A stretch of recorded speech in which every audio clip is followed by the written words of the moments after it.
नमः संस्कृताय। प्रिय संस्कृत मित्राणि, संस्कृत सेवा में आप सभी का स्वागत है। हम लोग पढ़ रहे हैं महाकवि भवभूति प्रणीत उत्तर रामचरितम का तीसरा अंक, और तीसरे अंक में हम लोगों ने 20वां श्लोक पढ़ा। और 20वें श्लोक में हम लोगों ने कहानी पढ़ा कि हरियन हंत तिरियन जो भी परिचय अनुरुंधनते। भगवान राम कहते हैं कि अरे अहो, पशु पक्षी भी परिचय को निभाते हैं। और हम लोगों ने तीसरे इसमें पढ़ा था 15वें भाग में कि कतिपय कुसुमोद्गम कदम्बा प्रियतमया परिवर्तितो यमाशीत। तो कतिपय वही कहा ना कि अयम कदम्बा, यह कदम्ब का वृक्ष है जो कतिपय कुसुमोद्गमा,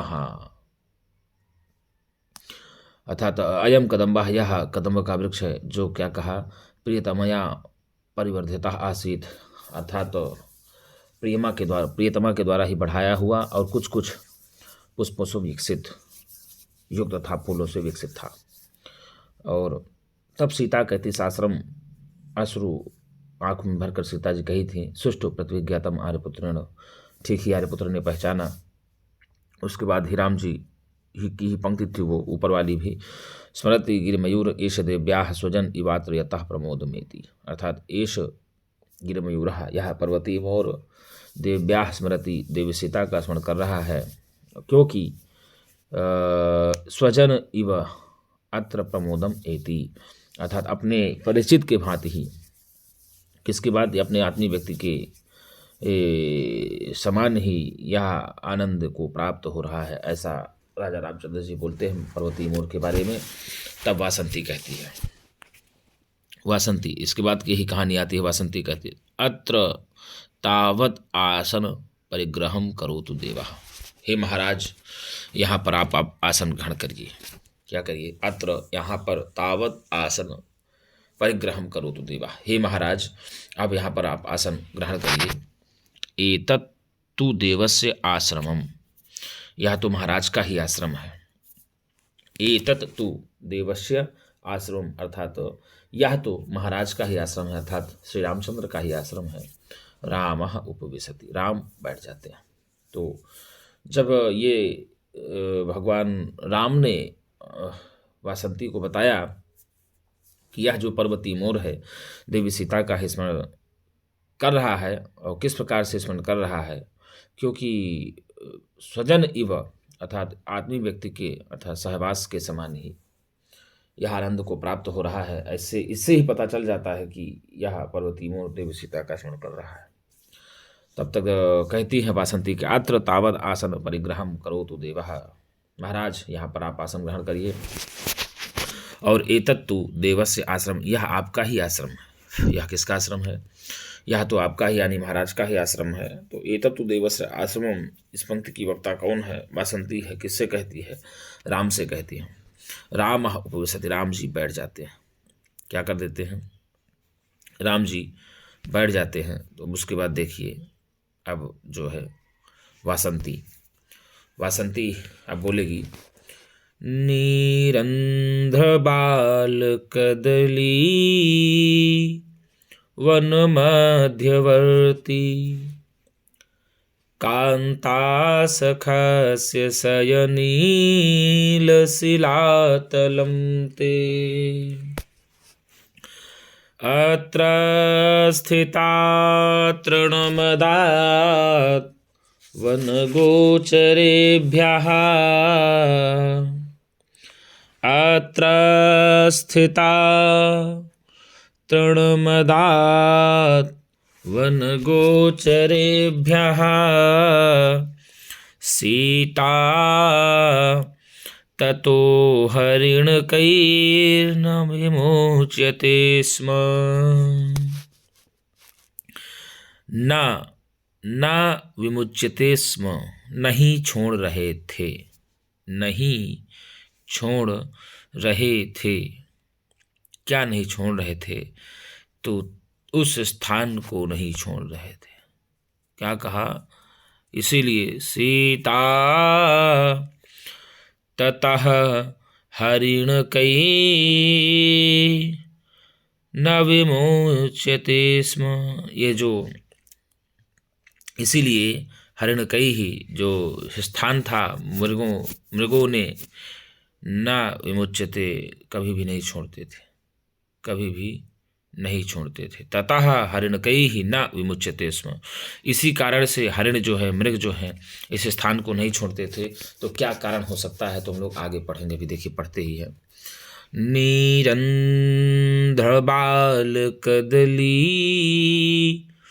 वन मध्यवर्ती, नीरंध्रबाल कदली वन मध्यवर्ती, कांता सखस्य सयनीलशिलातलं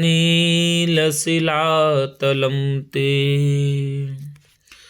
अत्र स्थिता तृणमदाद्वनगोचरेभ्यः,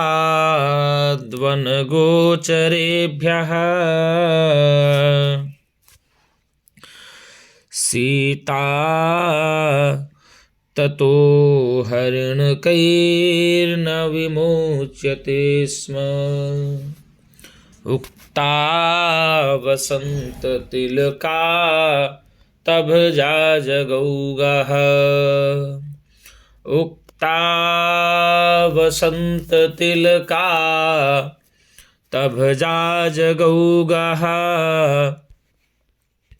गेयं वसन्ततिलका तभजा जगौगः। 14 मात्राएं होती है वसंत तिलका में, देखिए 1 2 3 4 5 6 7 8 9 10 11 12 13 14। तो उक्ता वसंत तिलका तभजा जगौगः, गेयं वसंत तिलका तभजा जगौगः, नीरंध्रबाल कदली वन मध्यवर्ती, कांता सखस्य सयनीलशिलातलं ते, अत्र स्थिता तृणमदात् वनगोचरेभ्यः,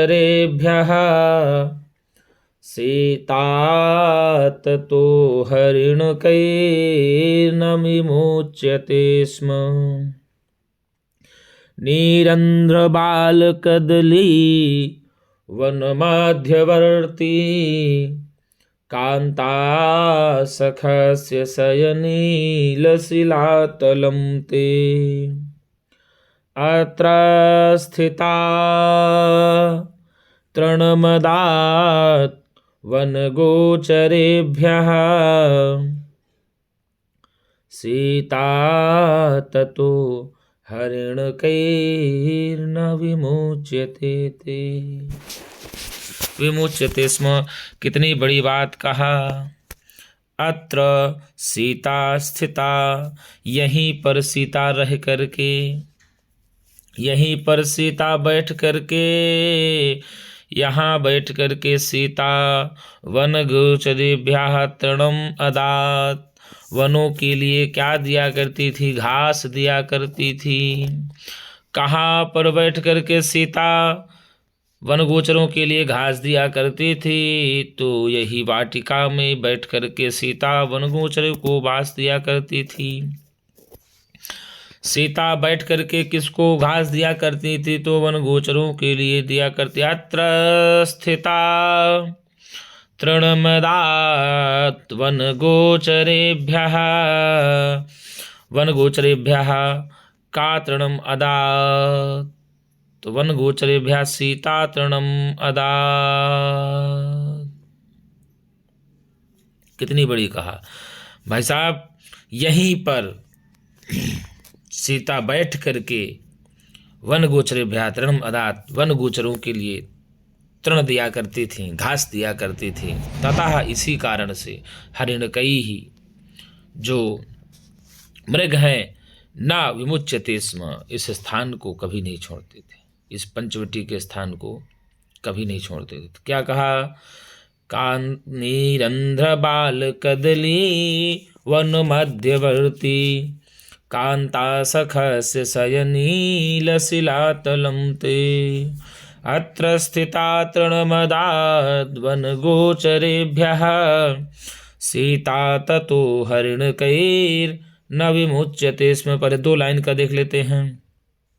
अत्र सीता स्थिता, यहाँ पर सीता बैठ करके वनगोचरेभ्यः तृणम अदात, वनगोचरों के लिए, पशु पक्षियों के लिए या मृगों के लिए क्या दिया करती थी? तृण दिया करती थी, घास दिया करती थी।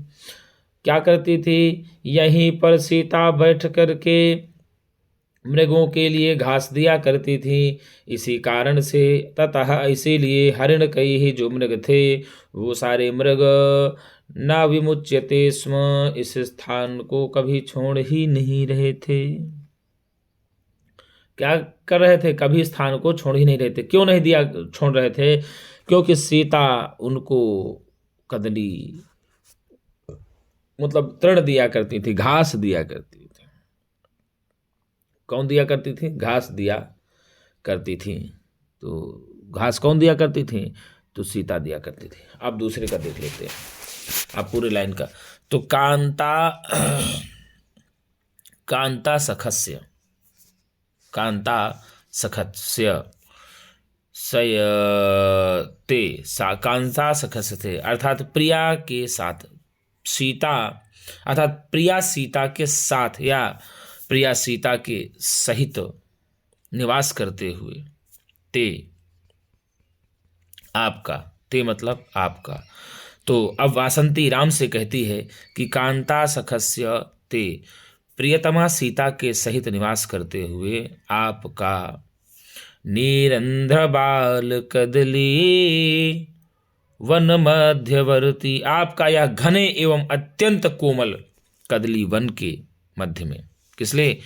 कदली वन मध्यवर्ती, कदली वन के बीच में, कदली वन के बीच में शयनील शिलातलम ते, अर्थात शयन करने का शिलातल है। क्या है गुरुजी? जहां पर आप प्रियतमा सीता के साथ इस घने कदली वन के बीच में शिलातल पर सोया करते थे, वह यही स्थान है। अब वासंती राम को बता रही हैं। कौन बता रहे हैं गुरुजी? वासंती राम को बता रही हैं। राम को वासंती ये बता रही हैं कि गुरुजी निरंध्र बाल कदली, निरंध्र घने, निरंध्र घने, क्या कहेंगे? घने, बाल अत्यंत कोमल, अत्यंत कोमल, अत्यंत सुकुमार कदली वन, कदली वन के, कदली वन के, कदली वन मध्यवर्ती, कदली वन के बीच में ही। किसके बीच में गुरुजी? कदली वन के बीच में। किस वन के बीच में? तो कदली वन के, कदली मतलब होता है केला, केले के वनों के बीच में। किसके भैया? केले के वन के बीच में, केले के वनों के बीच में या केलों के बीच में, ऐसा कहते हैं। केले का वन था। निरंध्र अत्यंत सघन, अत्यंत घना, बाल अत्यंत कोमल सुकुमार, जो नवीन नवीन ही पेड़ थे। और कदली वनम मध्यवर्ती, केले के वन के बीच में ही क्या था? शयनीय शिलातलम, शयन करने योग्य शिलातल था। क्या था?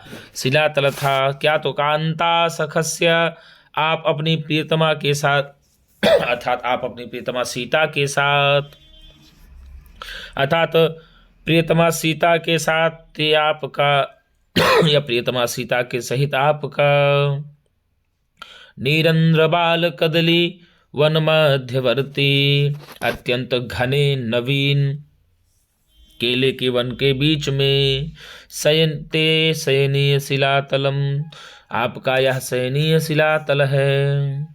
या आप इसी शयनीय शिलातल में ही क्या करते थे? आराम से शयन किया करते थे और सीता जी बैठी रहा करती थी। तो कांता सखस्य अर्थात प्रियतमा सीता के साथ ही निवास करते हुए, जब आप निवास कर रहे थे पंचवटी वन में, तब अपनी प्रियतमा सीता के साथ जब आप पंचवटी निवास कर रहे थे, ते आपका यह निरंध्र बाल कदली वन मध्यवर्ती, अत्यंत सघन और कोमल सुकुमार केले के वन के बीच में ही शयनीय शिला तलम ते, अर्थात विद्यमान शयनीय शिला शयन करने का ही आपका शिलातल है। ठीक है, तो यह कहा। फिर देख लीजिए, अपनी प्रियतमा के साथ जब आप पंचवटी वन में निवास कर रहे थे तो ते आपका अत्यंत घना और अत्यंत सुकुमार केले के वन में बीच, केले के वन के बीच में ही विद्यमान या केले के वन के बीच में ही स्थित शयन करने वाला शिलातल है। क्या है? शिलातल है। और क्या कहा? अत्र स्थिता, अत्र सीता स्थिता, यहाँ पर, यहीं पर, इसी कदली वन के केले के बीच के केले के बीच में या कदली के वन के बीच में ही जो स्थित शिलातल है, आप वहाँ शयन करते थे। और यहीं पर सीता बैठ करके इसी में क्या करती थी? वन गोचरेभ्या तृणम अदात, अर्थात कहने का तात्पर्य मृगों के लिए तृण दिया करती थी। क्या दिया करती थी? मृगों के लिए घास दिया करती थी। ततः इसी कारण से हरिण कई ही न विमुच्यते स्म, इसी कारण से जो मृग थे वो इस स्थान को नहीं छोड़ रहे थे। तो निरंध्र बाल कदली वन मध्यवर्ती कांता सखस्य सयनीलशिलातलं ते, अत्र स्थिता तृणमदात् वनगोचरेभ्यः सीता ततो हरिणकैर्न विमुच्यते स्म। कांता सखस्य, अपनी प्रियतमा सीता के साथ निवास करते हुए हे राम, आपका अत्यंत सघन कदली वन मध्यवर्ती केले के वन के बीच में विद्यमान या स्थित शयनीय शिलातलम, अर्थात शयन करने वाला शिलातल है। और इसी शिलातल पर अत्र, और यही शिलातल पर सीता स्थिता, सीता देवी बैठ करके वन गोचरेभ्यः तृणम अदात, वन गोचरों के लिए या मृगों के लिए घास दिया करती थी। ततः हरिण कई न विमुच्यते स्म, इसीलिए मृग इस स्थान को कभी भी नहीं छोड़ते थे। तो भाई साहब, राम का शयनीय शिलातल कहाँ पर विद्यमान है? तो केले के वन के बीच में विद्यमान है। और केले का वन कैसा है? तो बाल कदली वनमस्ति, नवीन नवीन केले का वन है। और कैसा है? तो निरंध्र बाल कदली, अत्यंत घना नए नए पत्तों से युक्त केले के वन के बीच में विद्यमान ते शयनीय शिलातलम, आपका शयनीय शिलातल है, जहाँ पर आप अपनी प्रीतमा सीता के साथ निवास कर रहे थे। तो राजा रामचंद्र जी अपनी सीता के साथ कहाँ निवास कर रहे थे? तो केले के वन के मध्य में निवास कर रहे थे।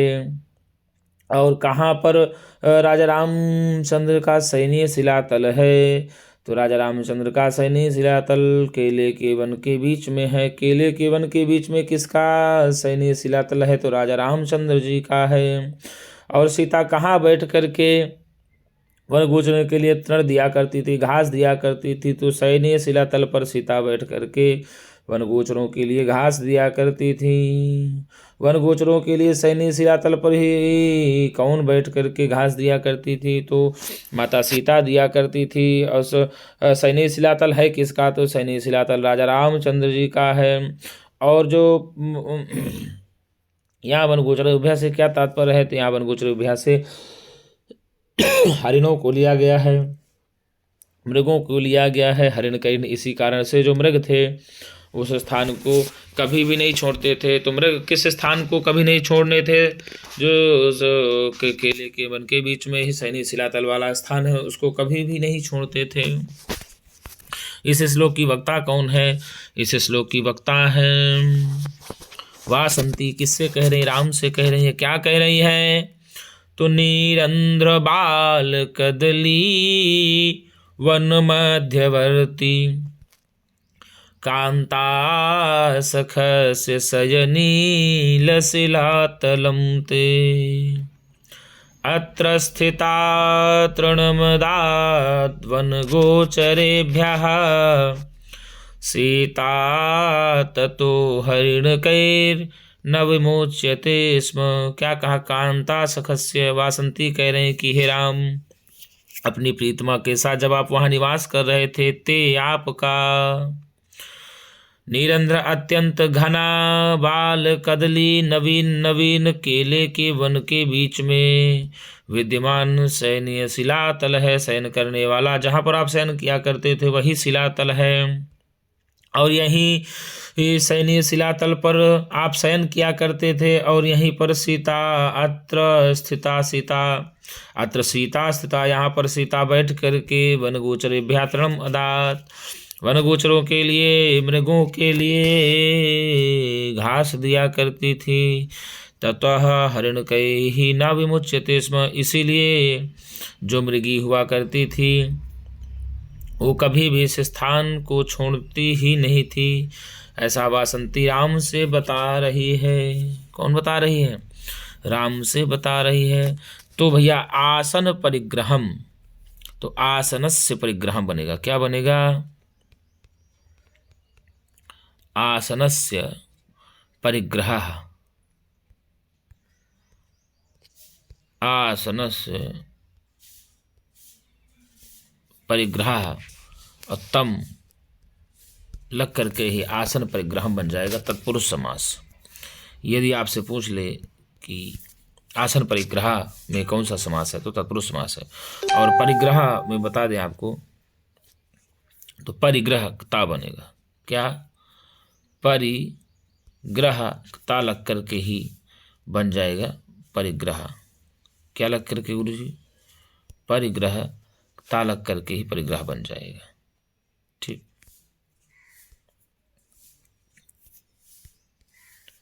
परिग्रह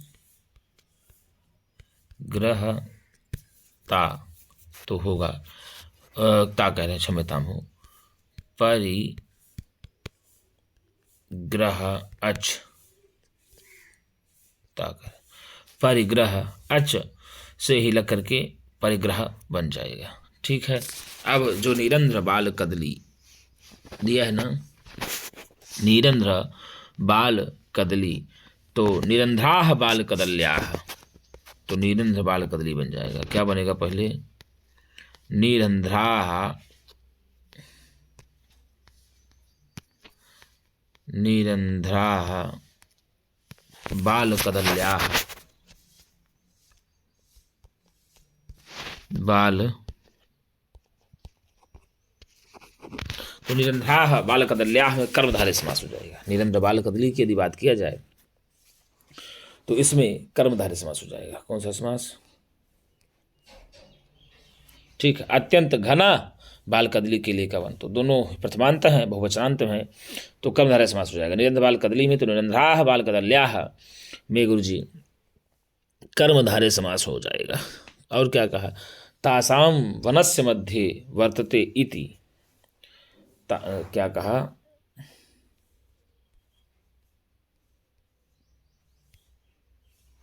निरंध्राः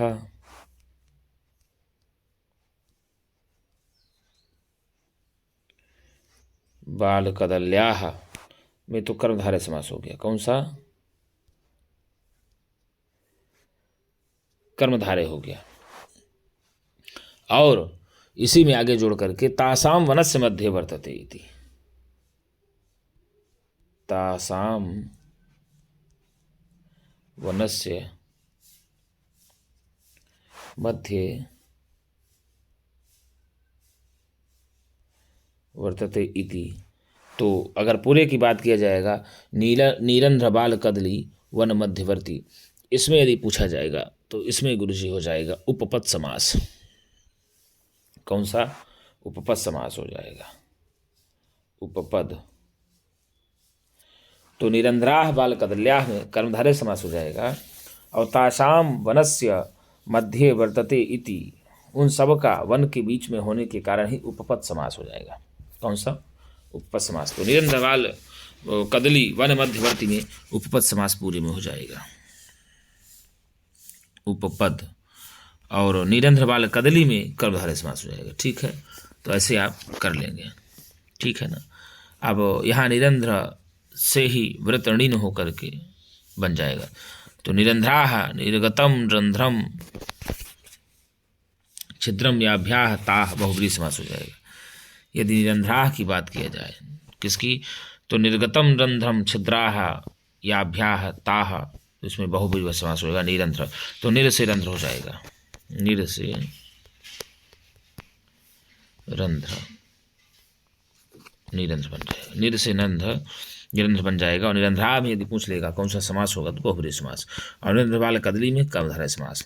और निरंध्र वाले कदली वर्णबद्ध वर्तिम पूछेगा तो उपपद तत्पुरुष समास लगाएंगे। तो कांता सखस्य, तो आप बताएंगे ही कांता सखा, तो कांता सखस्य तो आपको बता दें, तो कांतायाः सखा,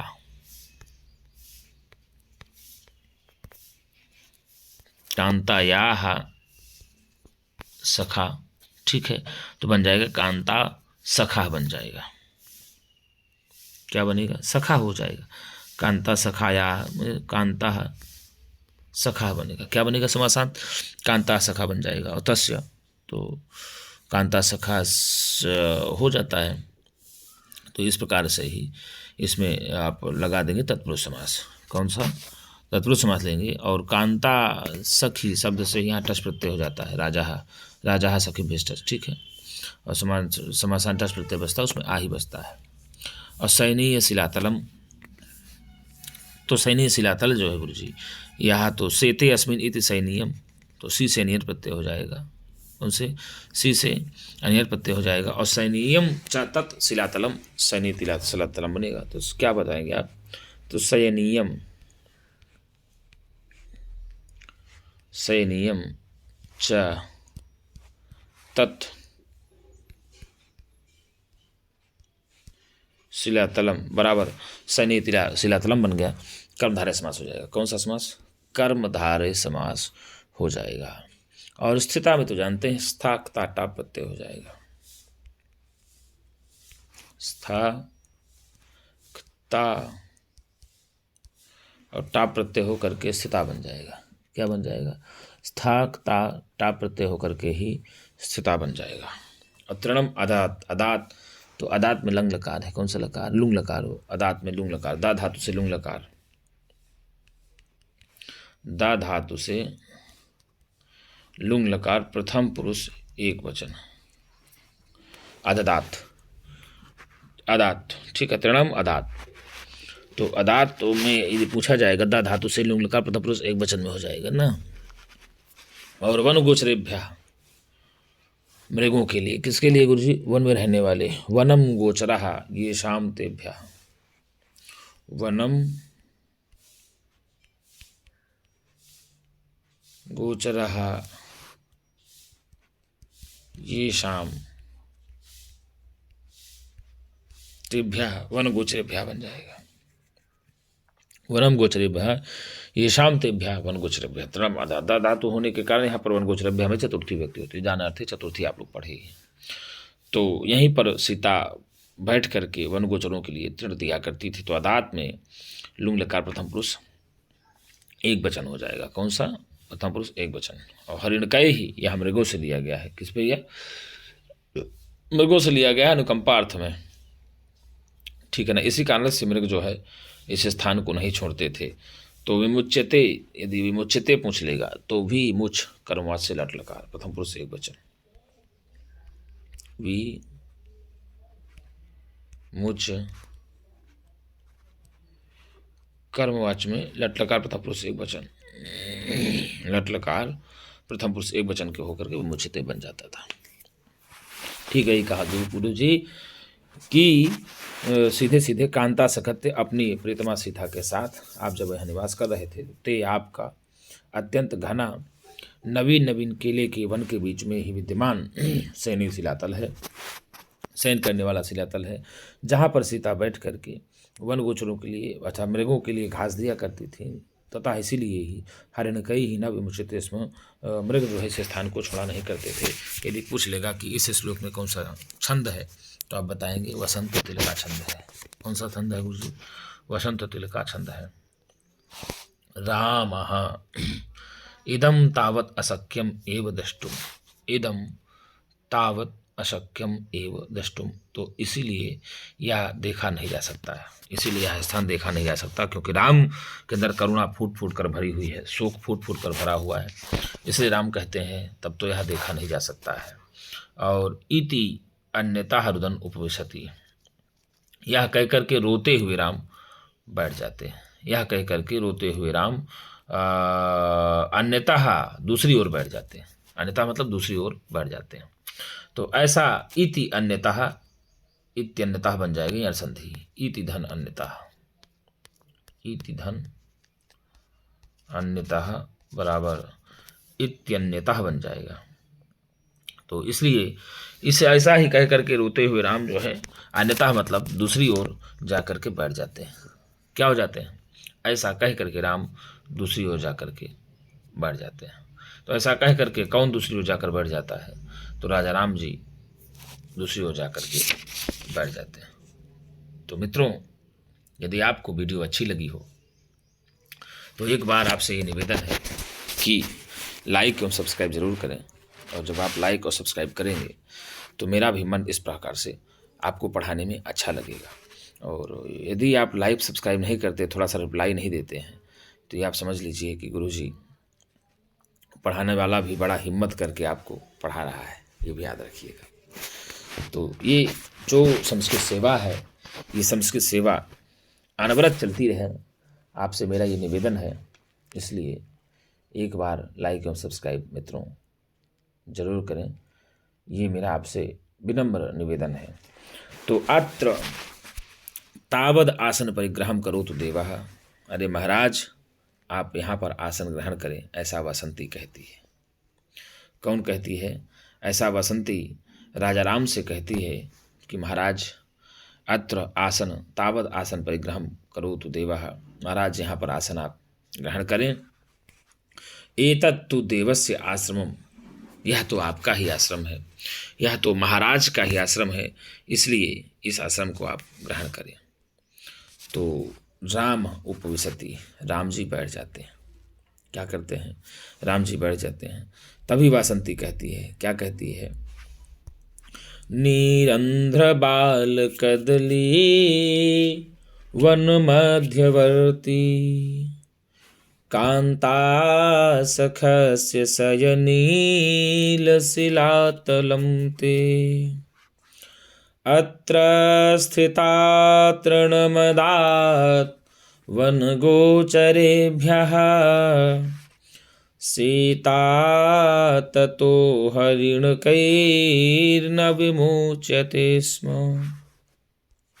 अत्यंत यही कहा कि कांता सखत से, हे राम, वासंती राम से कह रही कि हे राम, हे महाराज, आप अपनी प्रीतमा सीता के साथ, आप अपनी प्रीतमा सीता के सहित ही निवास करते हुए, इस वन में रहते हुए, आपका राम जी, आप अपनी प्रीतमा सीता के सहित इस वन में रहते हुए आपका राम को याद दिला रही है कि आपका निरंध अत्यंत घना बाल कदली नवीन नवीन केले के पत्तों से युक्त या नवीन नवीन केले के वन के बीच में ही, वन मध्यवर्ती वन के बीच में ही शयनीय शिलातलम, शयन करने वाला शिलातल है।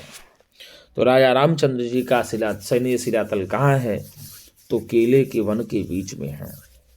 और केले का वन कैसा है?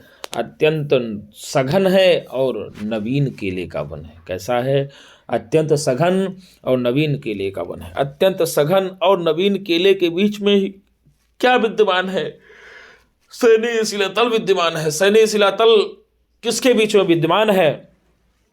तो निरंध्र बाल कदली वन मध्यवर्ती, अर्थात अत्यंत घने और बाल केले के वन के बीच में विद्यमान है। अत्यंत घने और बाल केले के वन में विद्यमान कौन सा शिलातल है? तो शयनीय शिलातल है। किसका शिलातल है?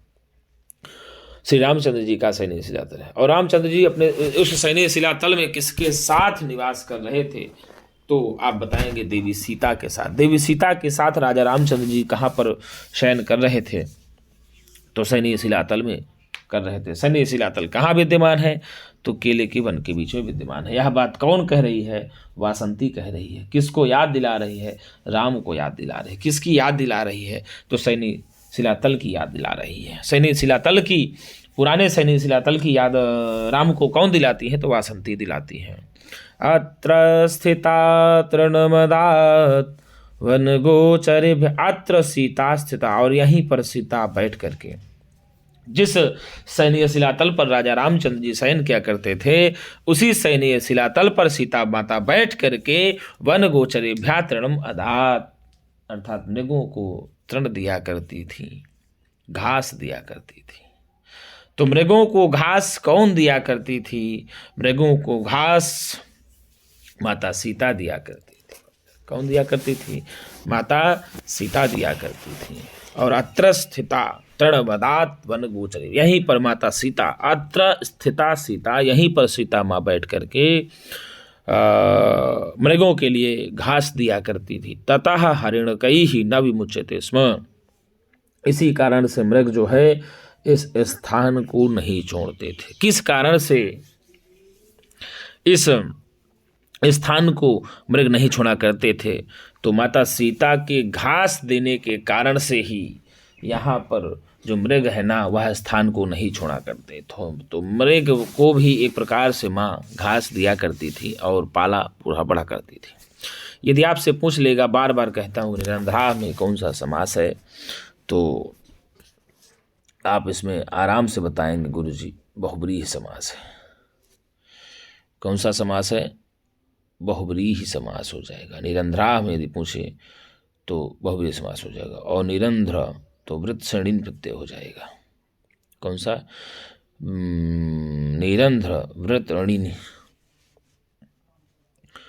और वृत्त ऋणी, ठीक है ना, और इन हो जाता है। और नपुंसकलिंग में निरंध्र मध्यवर्ती, ठीक है ना, वृत्त से वर्ती मृणीन प्रत्यय हो जाएगा। तो निरंध्र व्रत ऋण निरंध्रवर्ती हो जाएगा। निरंध्र व्रत ऋणी निरंध्रवर्ती हो जाएगा। तो गुरुजी यदि आपसे पूछे निरंध्रा में कौन सा समास है, तो निर्गतम रंध्रम छिद्राह याभ्याह ताह, क्या कहा, निर्गतम रंध्रम छिद्रम, निर्गतम रंध्रम छिद्रम याभ्याह ताह, बहुब्रीहि समास हो जाएगा। कौन सा समास, बहुब्रीहि समास हो जाएगा। और कांता याह सखा, कांता सखा बनता है, ठीक है ना, कांता सखा नहीं बनेगा, ध्यान रखिएगा, कांता सखा बनेगा। और तस्य कांता सखस्य हो जाएगा, तत्पुरुष समास हो जाएगा। कौन सा समास हो जाए, कांता याह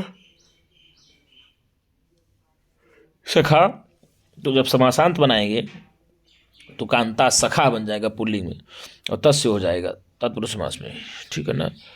राजा सब यहाँ पर टच प्रत्यय हो जाता है, आ ही बचता टच प्रत्यय का शेष, ठीक है ना गुरु जी। तो इस प्रकार से कांता सखस्य किसके लिए कहा गया है, प्रीतमा सीता देवी के लिए कहा गया है। कौन कही है, वासंती कही, राम से कही है। तो राम जी पंचवटी में किसके साथ रहा करते थे, राम जी पंचवटी में माता सीता के साथ रहा करते थे। राम जी पंचवटी में सैन्य शिलातल पर किसके साथ रह करके शयन किया करते थे, तो देवी सीता के साथ रह करके शयन किया करते थे। यह बात कौन कहती है, वासंती कहती है। किससे कहती है, राम जी से कहती है, ठीक है ना गुरु जी। तो तृण को, मृगों के लिए घास कौन दिया करती थी, सीता जी दिया करती थी। कौन दिया करती थी, सीता जी दिया करती थी। तो निरंध्र बाल कदली में यदि पूछ ले कौन सा समास होगा, तो कर्मधारय समास हो जाएगा। और नीलंध्र बाल कदली वन मध्यवर्ती में कौन सा समास हो जाएगा, तो उपपद तत्पुरुष समास हो जाएगा। और निरंध्रा में कौन सा समास हो जाएगा, तो बहुव्रीहि समास हो जाएगा। और सैनीयम शिलाचलम शिलातलम, सैनीयम च तत्शिलातलम, शयनीयम च तत् शिलातलम, तो शयनीय शिलातलम बन गया। तो आपको बता दें गुरु जी, यहाँ पर सीधे सीधे जो है कर्मधारय समास हो जाएगा। कौन सा? कर्मधारय समास हो जाएगा।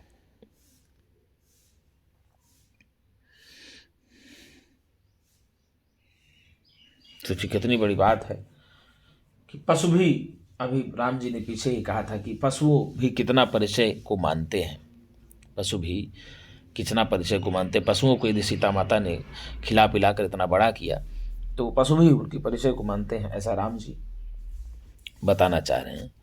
तो गुरु जी आगे आया, राम इदम तावत असख्यम एव दृष्टुम, इदम तावत असख्यम एव दृष्टुम, तो यह अब देखा नहीं जा सकता है। राम जी कहते हैं अब यह देखा नहीं जा सकता। भाई पहले ही तमसा ने जो है वो की थी गुरु जी की, नहीं भाई आप जो है गोदावरी माँ आप ध्यान दीजिएगा, क्योंकि राम को समस्या हो सकती है, राम को करुणा हो सकती है, तो आप थोड़ा ध्यान दीजिएगा। जब राम जी को मूर्छा उर्छा आएगी तो आप जो है क्या करिएगा कि उनको प्रत्येक मूर्छा पर आप धीरे धीरे स्वैरम स्वैरम प्रेरित स्तर्पयति, यही पढ़े ना, धीरे धीरे आप उनको क्या करिएगा, मूर्छा से छुट्टी दिलाइएगा, उनकी मूर्छा को धीरे धीरे समाप्त करिएगा। ऐसा हम लोगों ने तो पहले ही पढ़ लिया था, तो इस कारण से वहाँ कहा ही गया था, किसके द्वारा, इस कारण से वहाँ पर मुरला ने उनको कहा ही था कि हे देवी गोदावरी, आपको क्या करना होगा, सावधान रहना होगा। क्या रहना होगा? आपको सावधान रहना होगा। ऐसा मुरला ने पहले ही कह दिया था कि जब से राजा राम ने वधू का परित्याग किया है, तमसा नहीं कहती, मुरला कहती कि जब से राजा राम ने वधू का परित्याग कर दिया है तब से ही ये मान लो कि पंचवटी वन में, निर्जन वन में पहुँचेंगी तो ये समस्या हो जाएगी। तो इसलिए जैसे जैसे उनको वो होगा, तो राम जी का करुण रस जो है ना वो फूट फूट करके वो हो रहा है। क्या हो रहा है? राम जी का करुण रस जो है फूट फूट करके यहाँ जिसको उनको दिक्कत कर रहा है। इस कारण से ही मुरला ने पहले सावधान किया था गोदावरी को, ठीक है ना। और तमसा के साथ सीता रहती हैं और सीता के साथ तमसा रहती हैं और वासंती के साथ राम रहते हैं, ये ध्यान रखना है। तो राम कहते हैं वासंती से, इदम तावत असख्यम एव दृष्टुम, तो यह देखा नहीं जा सकता है। राम जी कह रहे हैं वासंती से कि यह देखा नहीं जा सकता है। इति अन्यथा हृदन उपविशति, ऐसा कह करके दूसरी ओर मुख करके राम जी बैठ जाते हैं। तो ऐसा कह करके दूसरी ओर मुख करके कौन बैठ जाते हैं? राजा रामचंद्र जी बैठ जाते हैं। तो इसके बाद मित्रों हम लोग आगे कहानी आएगी उसको आगे पढ़ेंगे।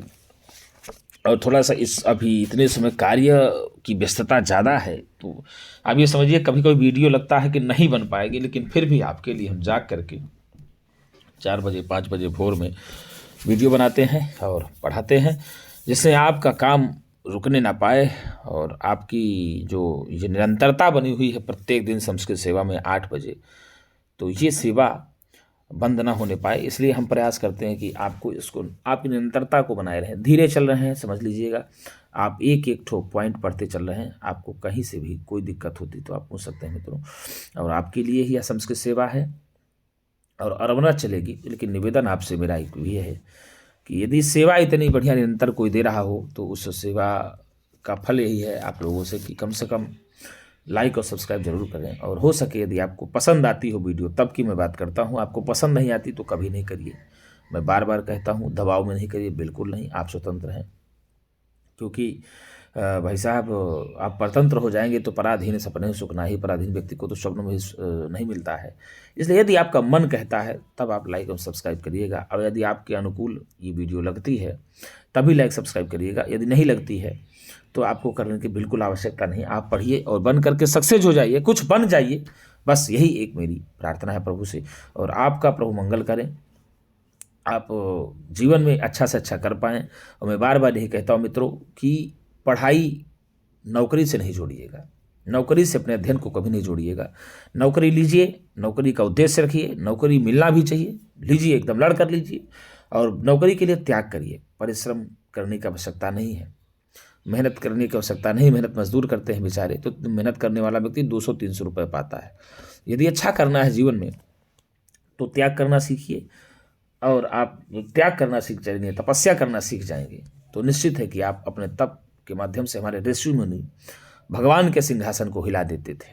तो आप भी इतना तप करिए, इतना तप करिए कि ब्रह्मा जी के द्वारा खींची गई लकीरें बदल जाएं आपके मस्तक की, ब्रह्मा जी के द्वारा बनाई गई हाथों की लकीरें बदल जाएं आपके तप से और आपकी तपस्या। तो ध्यान रखिएगा, विद्यार्थी हैं, तप और तपस्या करिए, और आपको परिश्रम करने का काम नहीं, आपको मेहनत करने का काम बिल्कुल नहीं है। इसलिए बार बार कहता हूँ, सुने भी होंगे कि भाई साहब यदि अच्छा करेंगे, मन से कोई शिद्दत से कोई कार्य किया जाता है, लगन लगा कर कोई कार्य किया जाता है, तो निश्चित एक दिन सफलता जरूर मिलती है।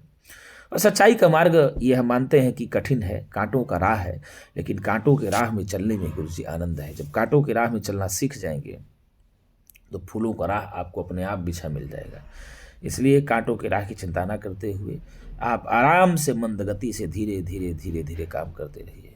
मंद गति से करिए काम, ना बल घटे न हो या काम। यदि मंद गति से कोई काम करेंगे ना तो आपका बल घटेगा, ना तो कोई काम होगा। तो मित्रों, आज के लिए इतना ही। हम पुनः एक नई वीडियो के साथ मिलेंगे, तब तक के लिए नमः संस्कृताय, शुभ रात्रि।